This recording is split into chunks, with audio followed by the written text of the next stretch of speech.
વિગતવાર તો મહેસાણાના બહુચરાજીમાં ભારે વરસાદથી લોકોને હાલાકી ભોગવવી પડી રહી છે। જિલ્લામાં અનેક અંડરપાસમાં પાણી ભરાઈ ગયા છે, જેના કારણે વાહન વ્યવહાર પર અસર પહોંચી।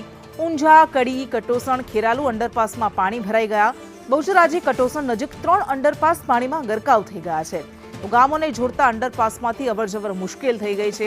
ઉનાળામાં જ પડેલા વરસાદમાં આવી હાલત છે તો ચોમાસામાં શું થશે એ કલ્પના કરી શકાય છે। આ દ્રશ્યો મહેસાણાના દ્રશ્યો છે કે જેમાં અંડરપાસમાં પાણી ભરાઈ જતા વાહન ચાલકોને ભારે હાલાકીનો સામનો કરવો પડ્યો હતો। વાહન વ્યવહારને અસર થઈ હતી। ઊંઝા, કડી, કટોસણ, ખેરાલુ અને બહુચરાજીમાં આ અંડરપાસમાં પાણી ભરાઈ ગયા, જેના કારણે ભારે હાલાકીનો લોકોએ સામનો કરવો પડ્યો હતો। બહુચરાજી કટોસણ નજીક જ 3 અંડરપાસ હજુ પણ પાણીમાં ગરકાવ છે। અંતરિયાળ ગામોને જોડતા અંડરપાસમાં પાણી ભરાઈ જતા વાહન ચાલકોને ભારે મુશ્કેલીનો સામનો કરવો પડી રહ્યો છે। ગામોને જોડતા અંડરપાસમાંથી અવરજવર મુશ્કેલ બની ગઈ છે।